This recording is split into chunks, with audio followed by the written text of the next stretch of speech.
오소서 성령님, 드러나게 하소서. 아드님을 믿는 이는 영원한 생명을 얻는다. 안녕하세요. 안녕하세요. 그리스 말로 증언하다라는 단어는 순교하다라는 의미도 함께 갖고 있다고 제가 예전에 한번 여러분들에게 말씀드린 적이 있습니다. 목에 칼이 들어와도 절대 바꿀 수 없는 것, 이것이 증언하는 것입니다. 내 생명을 내주더라도 절대로 변경하거나 바꿀 수 없는 것, 이게 진정한 의미의 증언이거든요. 예수님께서는 당신 목숨을 바치시면서까지 우리에게 증언해 주신 한 가지 사실이 있습니다. 그것은 바로 오늘 복음에서 말씀하신 내용입니다. 아드님을 믿는 이는 영원한 생명을 얻는다. 우리가 믿음을 갖고 하느님께 나아가는 삶은 바로 영원한 생명을 우리에게 가져다주는 삶입니다. 이것은 이미 예수님의 죽음과 부활로 증명이 되었습니다. 그렇다면 어떻게 믿어야 되는가? 믿음을 어떻게 우리가 잘 실천해야 되는가? 오늘 복음 말씀은, 또 오늘 독서 말씀은 공통적으로 우리에게 순종에 대해서 언급하고 있습니다. 제1독서에서 사도들은 다음과 같이 말합니다. 사람에게 순종하는 것보다 하나님께 순종하는 것이 더욱 마땅합니다. 그리고 오늘 복음에서도 마지막 부분에 예수님께서 다음과 같이 말씀하십니다. 아드님께 순종하지 않는 자는 생명을 보지 못할 뿐만 아니라 하느님의 진노가 그 사람 위에 머무르게 된다. 순종하다라는 단어는 설득하다, 다그치다, 회유하다, 달래다, 이런 의미를 갖고 있는 단어에서 나온 말입니다. 결국 하느님께 순종하는 것, 또 예수님께 순종하는 것은 그분의 말씀이 나를 설득하고 다그치고 나를 달래고, 그래서 내가 원하는 것이 아니라 하느님께서 주시는 영원한 생명을 얻는 그 길을 선택하게 만드는 것.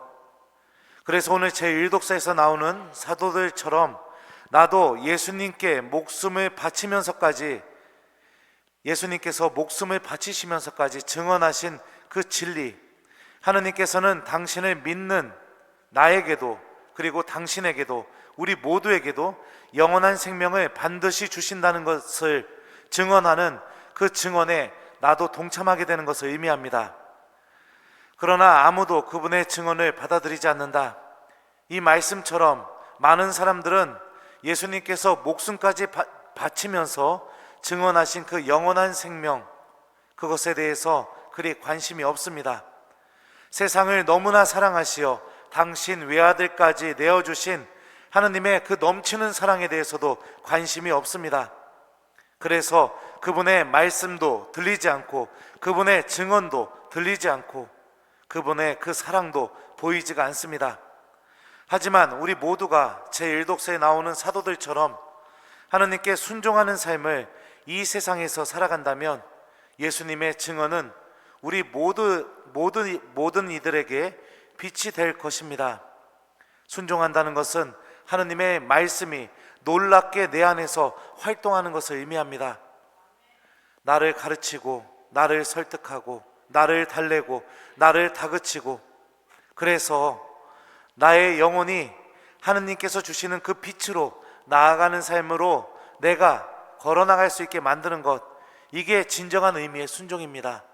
주일 미사를 지키고 계명을 지키고 기도를 빼먹지 않고, 이거는 외적인 순종입니다. 내 마음 안에서부터 그 순종이 일어나야 됩니다.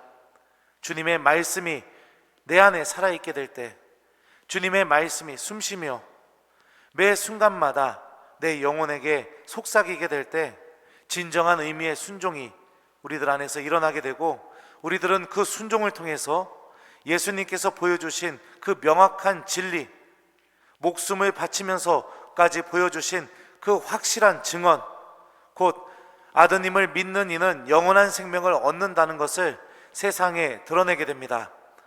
너희는 세상의 소금이다. 너희는 세상의 빛이다. 주님께서 우리에게 하셨던 말씀입니다. 우리가 하느님의 말씀에 믿음을 두고 그 말씀이 내 안에서 활동하기 시작하게 될 때, 그 말씀이 내 안에서 살아 숨쉬게 되게 될 때, 우리는 그 모습을 통해서 세상에 빛을 드러내고 세상을 짜게 만들며 하느님께서 주시는 영적인 생명을 증언하는 사람들이 되게 됩니다. 오늘 복음에서 예수님께서 하셨던 말씀 한 가지, 한 말씀에 좀 우리가 주목해 봤으면 좋겠습니다. 하느님께서 보내신 분께서는 하느님의 말씀을 하신다. 하느님께서 한량없이 성령을 주시기 때문이다. 자, 이 말씀을 곰곰이 생각해 보면 성령이 어떻게 우리 안에서 활동하시는지 알 수 있죠. 하느님의 말씀을 하기 시작하게 될 때 그 말씀을 하게 된 원동력이 무엇이냐? 하느님께서 한량없이 성령을 주시기 때문이다. 말씀이 있는 곳에 성령께서 현존하고 계시고, 말씀이 들려지는 곳에 성령께서 활동하고 계시고, 말씀에 대한 믿음이 있는 곳에 성령께서 당신의 열매를 맺어 주십니다. 이 놀라운 신비가 우리들 안에서 일어나게 될 때 우리들은 진정한 의미로 예수님께 순종하는 사람들이 될 것입니다. 주님의 말씀이 나를 움직입니까? 주님의 말씀이 내가 죄 짓고 싶은 순간에 나에게 속삭입니까? 주님의 말씀이 내가 하느님을 잊고 싶은 그 순간에 나를 자꾸만 다그치고 하느님께로 향하게 만듭니까? 그렇다면 여러분은 분명히 하느님께 순종하는 사람들이고, 오늘 일독서에 나오는 사도들의 모습처럼 예수님을 증언하는 사람들이 되고, 또 세상에 예수님의 빛을 드러내는 사람들이 될 것입니다. 아무도 그분의 증언을 받아들이지 않으려고 하는 그 세상에 영원한 생명이 주는 기쁨과 그 가치를 드러내게 되고, 하느님께서 원하시는 그 구원 사업에 나도 동참하게 되는 그분의 자녀로 변화될 것이죠. 하느님을 증언하는 부활의 삶에 우리 모두 동참하는 그런 신앙인이 되었으면 좋겠습니다. 주님께서는 여러분들을 절대로 죽음에 내버려 두지 않을 것입니다. 왜냐하면 여러분들은 그분을 믿고 있기 때문에 그렇습니다. 주님께서는 여러분들을 절대로 포기하지 않을 것입니다. 왜냐하면 그분의 말씀 안에 하느님께서 한량없이 주시는 그 성령이 담겨져 있기 때문에 그 성령께서 여러분들을 붙들고 계실 겁니다. 바오로 사도가 얘기한 것처럼 어떻게 기도해야 될지 모르는 나를 위해서 깊이 탄식하시면서 그 성령께서 나를 위해서도 대신 기도해 줄 것입니다.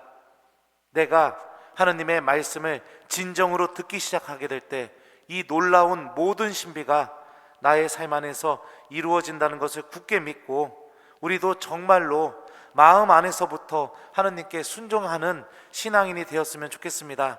미사를 빠졌느냐 안 빠졌느냐, 기도를 했느냐 안 했느냐, 이것만 바라보는 그런 율법주의적인 그런 마음으로 하느님과 관계를 맺는 것이 아니라, 그분의 말씀이 나를 움직이고 있는가 안 움직이고 있는가, 그분의 말씀이 나에게 생명을 주고 있는가 아닌가, 정말로 중요하게 우리가 여겨야 할 진짜 순종에 관심을 가져보면 어떨까, 그런 생각이 듭니다. 자, 숙제 주겠습니다. 오늘 하루를 마무리하시면서 우리 마음 안에서부터 하느님께 순종하는 신앙인이 되도록 노력해 봤으면 좋겠습니다. 순종한다는 것은 하느님의 말씀이 나를 설득시켜야 됩니다. 하느님의 말씀이 나를 다그쳐야 됩니다. 하느님의 말씀이 나를 회유시켜야 되고, 하느님의 말씀이 나를 달래야 됩니다. 이런 일들이 내 안에서 벌어져야겠죠? 주무시기 전에 성령께 여러분들 조용히 성호경국국 기도하면서, 성령님, 저도 하느님의 말씀이 제 안에서 살아 숨쉬어서 저도 하느님께 정말로 순종하는 그분의 자녀가 될 수 있게 도와주십시오 라고 이렇게 오늘 마지막으로 기도 한번 하시면서 오늘 하루를 마무리해 봤으면 좋겠습니다. 아드님을 믿는 이는 영원한 생명을 얻는다. 아멘.